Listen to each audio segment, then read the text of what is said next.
Magandang buhay! Tara, samahan niyo ako din sa may Las Casas, Pilipinas, di ako sa aring at papasok na kami diyan. Abay katuwa ako, dyan pa ako nakatagpo ng Guardia Civil. Ay nung nakausap nga namin siya, edi kami pumasok na. Tingnan niyo, bungad pala ang talagang mamamangha kayo, parang bumalik sa unang panahon. Dini nga umakyat namin. Naghintay kami diyan kung ano ang sunod namin gagawin. Tingnan nyo ako diyan, paupo-upo ako sa upo, ang uuga-uga. At tingnan nyo naman ang view, napakaganda talaga. At nung ayos na nga, ay di bumili kami ng souvenir diyan. Ay nauna na nga, at nung umupo kami, may welcome drink sagot, gulaman. Kala mo ibabarik ang pakanae. At habang nga kaming nakaupo, ay tinawag na kami ng Guardia Civil at nandiyan na daw aming sasakyang jeepney. Ayan daw, ayos Ako nga ito ang tuwa at naalala kong aking pagkabata. Diyan kami lagi nasakay na sa jeep na gayan. Kaya ako sayang-saya, nagpa-video-video ako.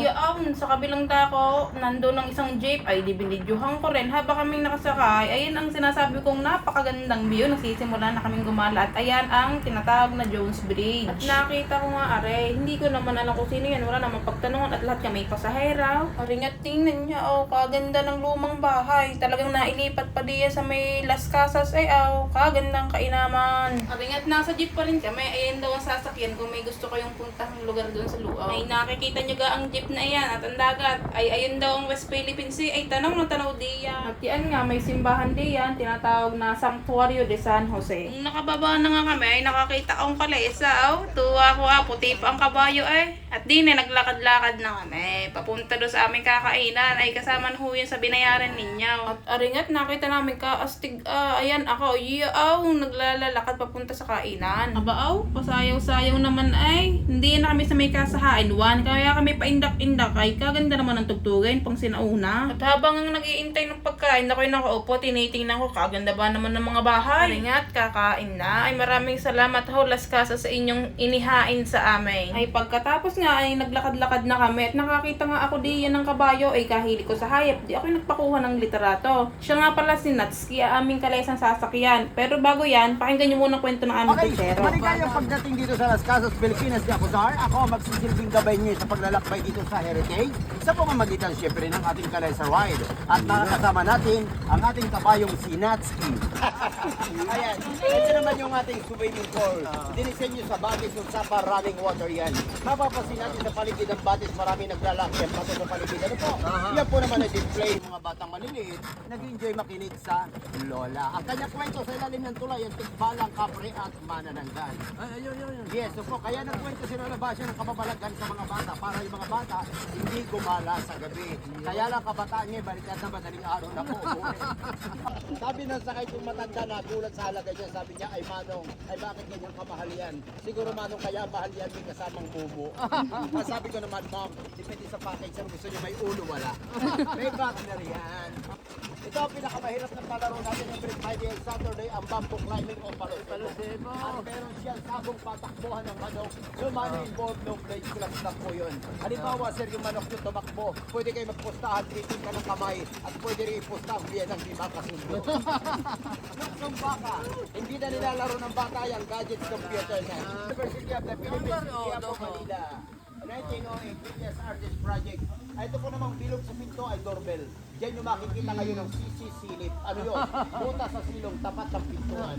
Kapag kinatok nyo yung bilog na yan at nadinig na may-ari may kumakatok, pero kayo hindi nyo kita na pinakasilip, kayo lang ang nakikita. Hoy. Anong sasabi niyo sa aming kutsero? Ay di ka kagaling at kakaaliw. First time ko nga sumakay ng kalesa at paggarnip ang kutsero ka saya-saya. Okay muli, dito sa Las Casas kami ang inyong gabay. Sa inyong pagbabalik, kami maghihintay rin nato ay Natsuki. Mabuhay kayo. Enjoy and God bless. Aringat, sabi ko sa aming kutsero, nagugutom ata si Natskit na pagod. Di pinakain niya ng damaw. Di naman kami pinag-intay. At gawa daw mamaya-maya pa andar ang balsa. At bigla naman kaming tinawag ng Guardia Civil. At sabi, ay aari na ha. Di kami sumakay diyan sa may balsa. At gagala nga kami. Aringat, nagsimula na kami diyan. Talaga namang kami manghang-mangha sa nakikita namin. Biruin mo ba namang lumang bahay? Paano ba naman nadala diyan at nabuo pa? Aringat, ako, papitsur-pitsur diyan. Talaga ba namang manghang-mangha ako? Gusto ko may alaala ako diyan. Talagang sawa ako sa litrato Habang umaandar nga kami diyan, si Kuya nagbibigay siya ng ideya at kaalaman tungkol doon sa mga bahay na nakatayo diyan kung sino ang may-ari, kung saan galing, kung paano itinayo kasi galing yan sa iba't ibang lugar dito sa Pilipinas. Kaya magtataka kayo paano yung nabuo, pera-peraso daw yung nabibili at dyan mismo binubuo. Kaya kakatuwa na napepreserba nila yung mga bahay galing sa iba't ibang parte ng Pilipinas. Hari na nga tinuro ni Kuya iyang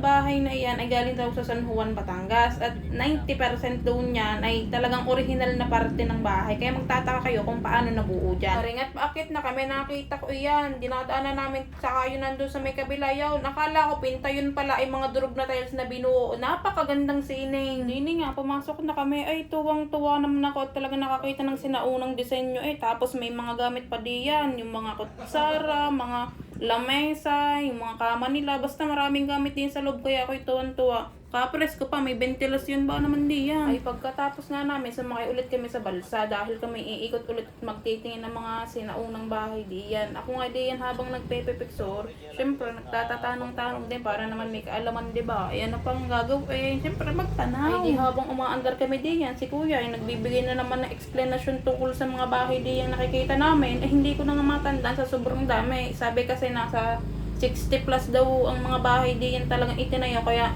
hindi mo matatandaan sa sobrang dami pero matutuwa ka sa itsura nila syempre. Ngayon ko lang makakita ng mga gayang pinagsama-samang bahay na matagal nang nakatayo. Ay di ka kanina dumaan tayo sa ibabaw ng Jones Bridge ay ngayon naman sa ilalim tayo at kita nyo yung nasa gilid may mosaic dyan yung gawa sa tiles ay talaga namang kaganda sinasabi ko sa inyo. Diyan nga huling ikot na syempre pagkatapos bababa na kami. Ay di arena nga sumakay na ulit kami ng jeep ay syempre babalik kami doon sa aming pinagsimulaan ay hindi na nga kami nakasakay doon sa trambiyang iyan.